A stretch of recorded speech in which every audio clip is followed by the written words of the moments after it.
আমরা ভারতকে বলে দিতে চাই, আমরা আমাদের অস্তিত্বের প্রশ্নে আপোষহীন, আমরা আমাদের অস্তিত্বের প্রশ্নে ঐক্যবদ্ধ।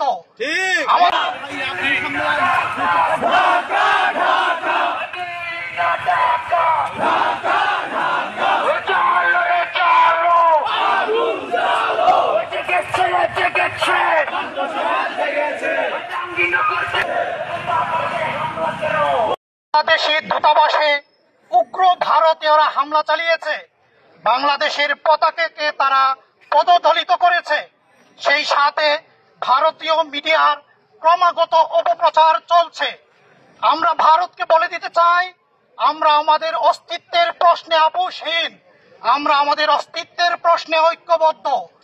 আমাদেরকে কোন প্রকার ঔপনিবেশিক শাসক আমাদেরকে শাসন করতে পারেনি, বেশি দিন তারা শাসন করতে পারেনি। আমাদেরকে যত ধরনের আগ্রাসী শক্তি এখানে এসেছে তাদের দাঁত ভাঙার জবাব আমরা দিয়েছি, আমাদের দাঁত ভাঙার জবাব আমরা দেব। ভারত এই পতিত স্বৈরাচার শেখ হাসিনাকে ব্যবহার করে আসছিল। তারা দেশের মানুষকে হত্যা করে, গুম করে, ষড়যন্ত্র করে, বিনা ভোটের নির্বাচন দিয়ে এদেশে তাদের ষড়যন্ত্র চালিয়ে যাওয়ার চেষ্টা করে যাচ্ছিল।